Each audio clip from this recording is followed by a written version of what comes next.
Hello comrades, Naomi from the Word Count here again for our next episode of Writing Rants.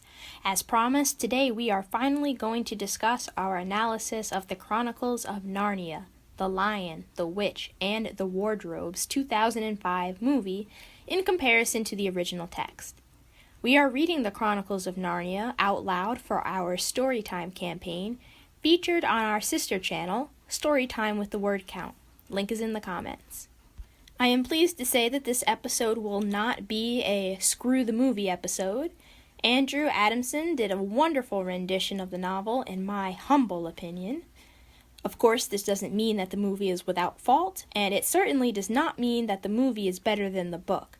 But for this episode, I'll let you guys decide. So I'm actually going to read the first few sentences of the book to start our summary. Quote, "Once there were 4 children whose names were Peter, Susan, Edmund, and Lucy. This story is about something that happened to them when they were sent away from London during the war because of the air raids." End quote. So essentially, the Pevensey children find a hidden world in a wardrobe. They discover that they are part of a prophecy, which will displace the evil White Witch and make them kings and queens of Narnia. Of course, this is no easy mission, and the children learn more about themselves the longer they help Narnia and its occupants fight for freedom.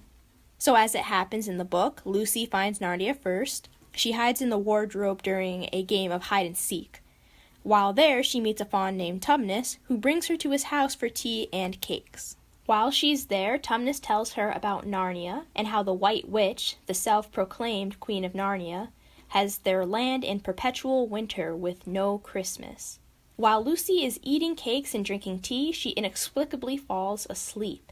And when she wakes up, Tumnus confesses that he was going to hand her over to the White Witch. Riddled with guilt, Tumnus actually helps Lucy get back to the wardrobe and to safety. Lucy returns to tell everyone that she is all right, but time stands still outside of the wardrobe, and they hadn't even realized that she'd been gone. Susan and Peter are concerned that Lucy is crazy, since she is not one to generally lie. Lucy's feelings are hurt by this, but she tries to let it go. Edmund, who's actually 1 year older than Lucy, continues to tease her about it, so much so that she returns to see for herself if she really was crazy or if Narnia exists. This time, Edmund went too.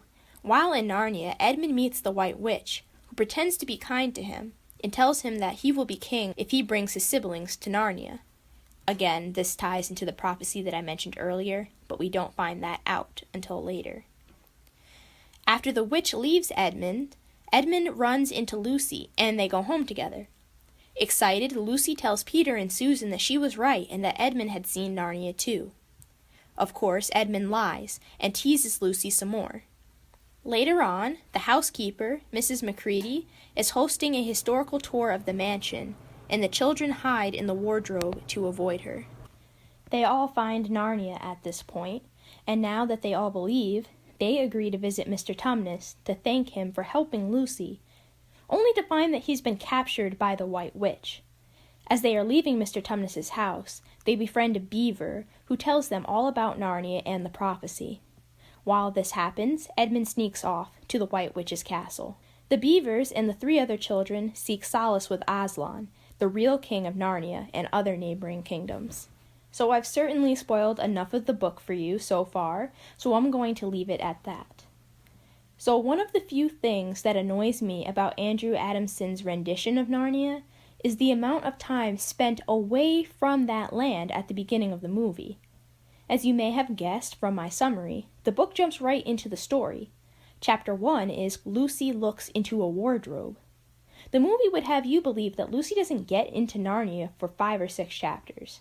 Instead, the movie decides to focus on the 2 smallest underlying conflicts in the book: the war and the rift in Edmund and Peter's relationship. There is also a lot of dawdling on the movie's part when showing the audience how the children are faring at the professor's mansion. The movie makes them appear far more miserable and discontented than they are in the book. They are also more troublesome in the movie.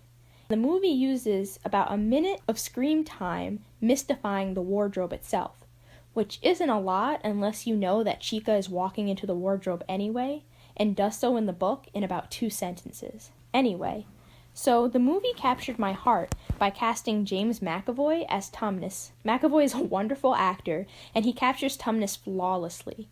There are actually moments in the movie where Tumnus is shown much more than in the book, but I really can't be mad. McAvoy is a gem, but he's not the only gem in this movie. Tilda Swinton plays the White Witch and is an absolute delight in the film.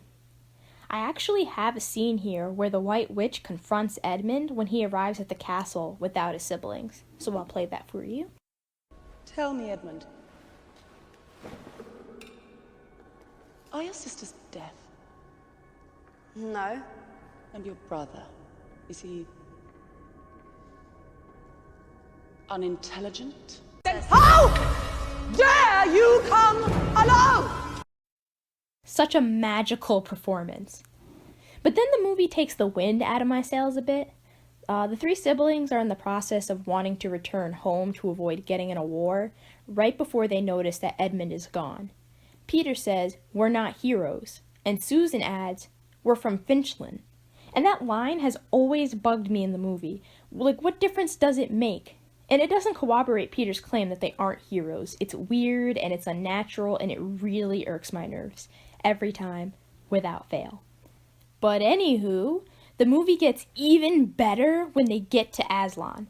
Did I forget to mention that Liam Neeson is in this movie? Because Liam Neeson is in this movie, and he's a freaking King Jesus Lion too. Tell me that's not freaking awesome. With this cast, the director would honestly be hard-pressed to mess this movie up. So when the White Witch hears that Aslan is putting an army together, she says, quote, "If it's a war Aslan wants, then it's a war he shall get," end quote. Then she uses her wand to turn a passing butterfly to stone without even looking at it, straight flexing on him. Fucking Tilda, man, I love her in this film. Another thing I want to commend the movie on is his attention to detail. In the book, Lewis notes how Tumnus has many books about humans, like The Way of Men, Monks and Gatekeepers, and A Study in Popular Legend, or Is Man the Myth?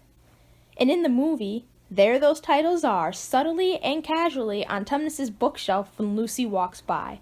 Mwah! Props, mistresses, I bow down to you. Also, the end battle is entirely glossed over in the book. The movie uses this as a wonderful opportunity for visual storytelling. Plus, we get to see Tilda's White Witch badassery. And finally, the movie ends perfectly. There's this transition where the now grown Susan, Peter, Edmund, and Lucy are going back through the wardrobe, and as time stands still, they are still children in the real world. If you watch the movie, pay particularly close attention to how Adamson makes this transition. It's beautiful. And I've missed it the first few times that I've watched it, so really pay close attention. This is one of the few book-to-film adaptations we will address on this podcast where the movie did not tragically misrepresent the book. So enjoy it, because the rest of these will be psychotic rants from our team.